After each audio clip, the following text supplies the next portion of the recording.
मनोज कुमार। जन्म हरिकृष्णा गिरी गोस्वामी 24 जुलाई 1937, पुण्य 4 अप्रैल 2025, एक भारतीय अभिनेता, फिल्म निर्देशक, पटकथा लेखक, गीतकार और संपादक थे जिन्होंने हिंदी सिनेमा में काम किया। वे भारतीय सिनेमा के इतिहास में सबसे सफल और बेहतरीन अभिनेताओं में से एक थे। वे देशभक्ति की भावना से भरपूर अभिनय और फिल्में बनाने के लिए जाने जाते थे और उन्हें भारत कुमार का उपनाम दिया गया था। भारतीय सिनेमा और कला में उनके योगदान के लिए उन्हें 1992 में पद्मश्री और 2015 में भारत सरकार द्वारा सिनेमा के क्षेत्र में सर्वोच्च पुरस्कार दादा साहब फाल्के पुरस्कार से सम्मानित किया गया। उन्हें विभिन्न श्रेणियों में एक राष्ट्रीय फिल्म पुरस्कार और 7 फिल्मफेयर पुरस्कार भी मिले। प्रारंभिक जीवन। कुमार का जन्म ब्रिटिश भारत के उत्तर पश्चिमी सीमांत प्रांत, वर्तमान खैबर पख्तूनख्वा, पाकिस्तान के एक शहर एबटाबाद में एक पंजाबी हिंदू ब्राह्मण परिवार में हुआ था। उनका जन्म का नाम हरिकृष्णा गिरी गोस्वामी है। जब वह 10 वर्ष के थे तो उनका परिवार विभाजन के कारण जंडियाला शेर खान से दिल्ली आ गया।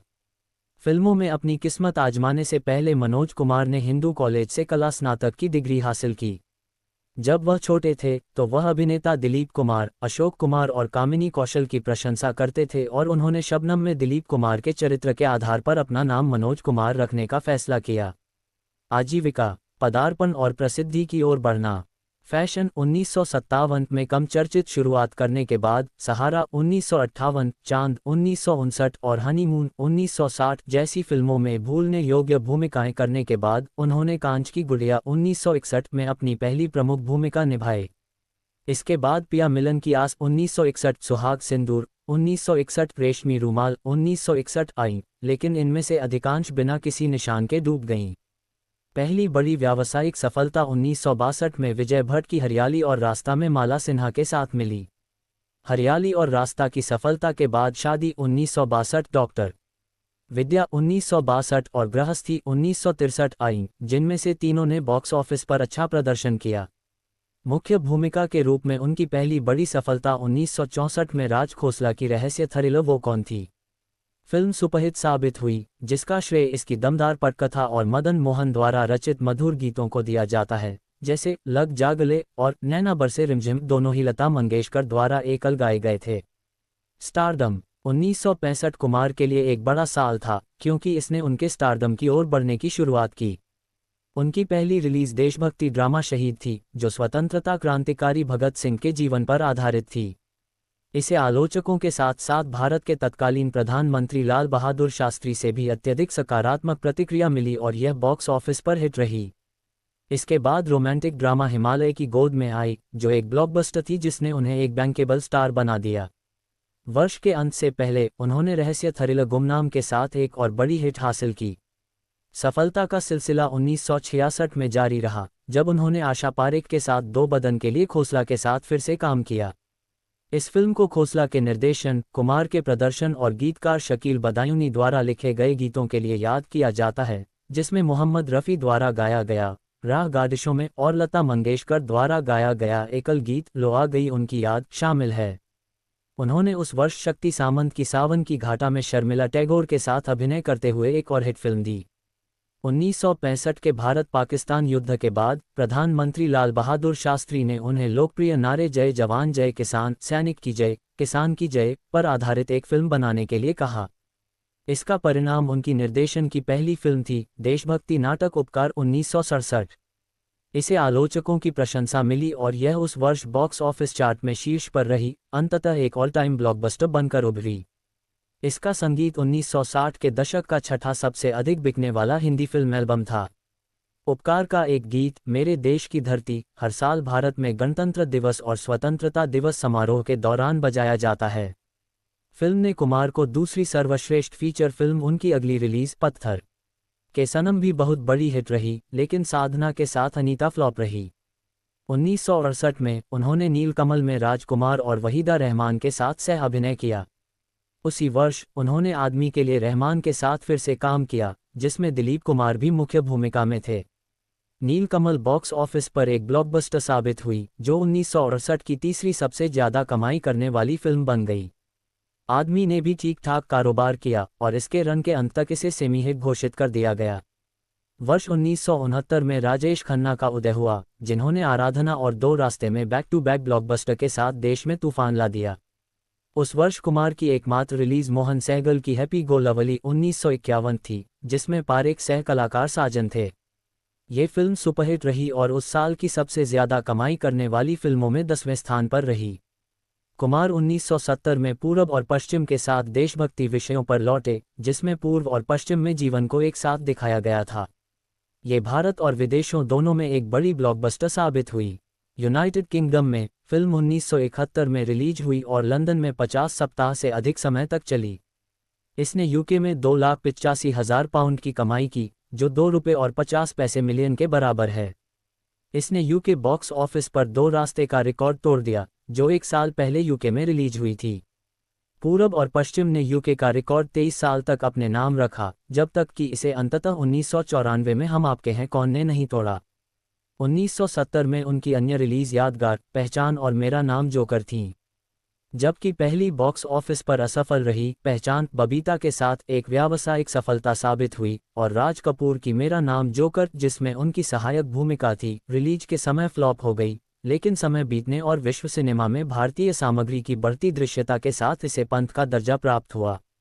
अगले वर्ष 1971 में बलिदान के साथ एक मध्यम सफलता देने के बाद उन्होंने सोहनलाल कंवर की बेईमान में अभिनय किया और शोर का निर्देशन और अभिनय किया। जबकि बेईमान एक ब्लॉकबस्टर थी, नंदा के साथ बाद वाली हिट थी और इसे आलोचकों से सकारात्मक प्रतिक्रिया मिली थी। इसमें यादगार गीत एक प्यार का नगमा है था, जो लता मंगेशकर और मुकेश का युगल गीत था। कुमार ने बेईमान में अपने प्रदर्शन के लिए सर्वश्रेष्ठ अभिनेता का अपना पहला और एकमात्र फिल्मफेयर पुरस्कार जीता, साथ ही शोर के लिए सर्वश्रेष्ठ संपादन का फिल्मफेयर पुरस्कार भी जीता। कुमार का शिखर 1970 के दशक के मध्य में आया, जब उन्होंने लगातार 3 बड़ी ब्लॉकबस्टर फिल्में दीं। इसकी शुरुआत सामाजिक नाटक रोटी कपड़ा और मकान से हुई, जिसे उन्होंने निर्देशित भी किया था। कुमार के अलावा फिल्म में शशि कपूर, अमिताभ बच्चन, जीनत अमान और मौसमी चटर्जी ने अभिनय किया था। 18 अक्टूबर 1974 को रिलीज हुई, ये वर्ष की सबसे बड़ी हिट बनकर उभरी और इसके रन के अंत तक इसे ऑल टाइम ब्लॉकबस्टर का फैसला दिया गया।